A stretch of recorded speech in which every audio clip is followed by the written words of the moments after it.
A big 7-3 win for the Swamp Bats. They make it 3 in a row for the first time all season and improve to 11-5, the second best in the NECBL. Sean Massa joined by Stephen Bangs. Stephen, 3.1 out of the pen today, 1 hit ball, zeros across the board. Walk me through your night.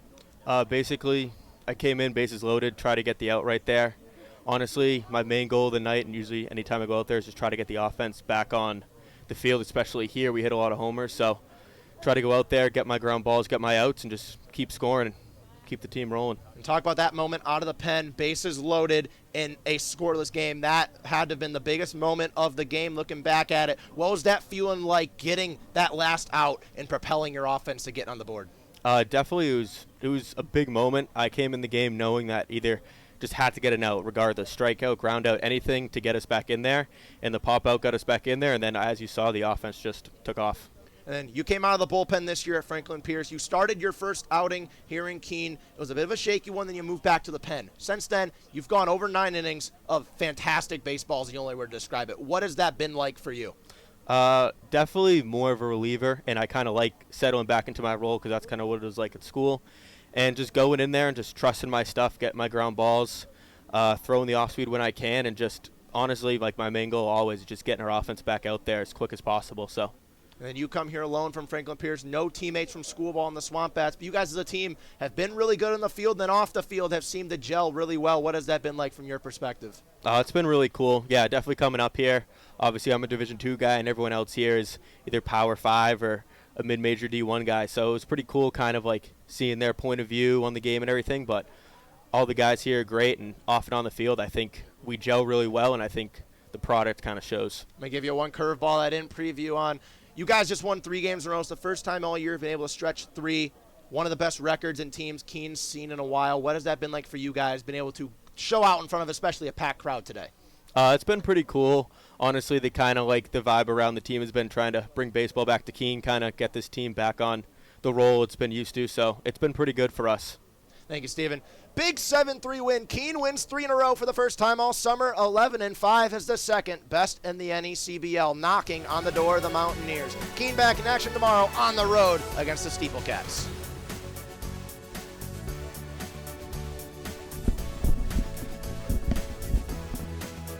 Burns looking for strikeout number 5 on his night, and strikeout number 9 as this one's drilled high in the air left center field. Settles under, makes the grab is Graber. Dane Burns goes 1-2-3 to end it. Keene, a big win. They make it 3 in a row with a 7-3 victory over the Danbury Westerns. We'll take a break on ESPN Plus. Bring it back.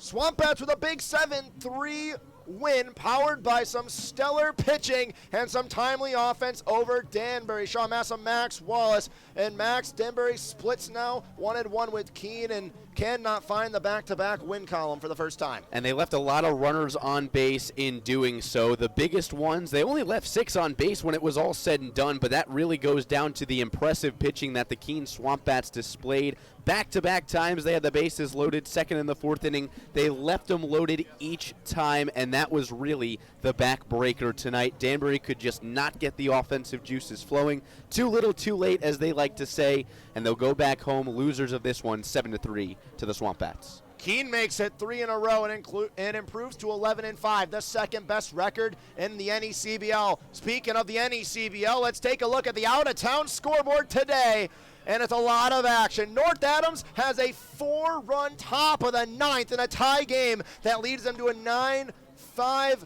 pending victory over the Sanford Mainers at Goodall Park, a team right on the tail of Keene. In the North Division, North Shore drops another one to Mystic, who gets back in the win column with a 5-hit, 7-run final score at Fitch High School. Bristol at Muzzy Field drops to Valley 3-1. In one of the quicker games you're going to see in the NECBL was over before this game, and Alumni even got to the 4th. Upper Valley is being blanked by the high-powered Vermont Mountaineers, who just don't stop winning at Montpelier Recreational Field. And then Newport set to get back in the win column. They win in 5 innings over Martha's Vineyard. Keene gets a big win here, 11-5, the second best record in the NECBL.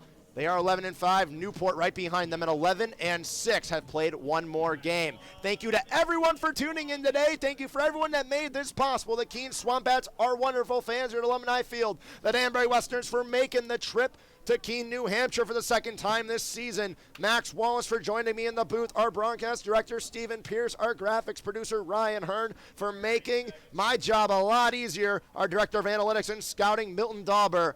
And as always, I'm Sean Massa, Max Wallace signing off from Alumni Field in Keene, New Hampshire, where the final score is 7-3. The Swamp Bats make it 3 in a row and improve to 11-5, second in the North Division, knocking on the door of the Vermont Mountaineers. This has been a production of ESPN on ESPN+.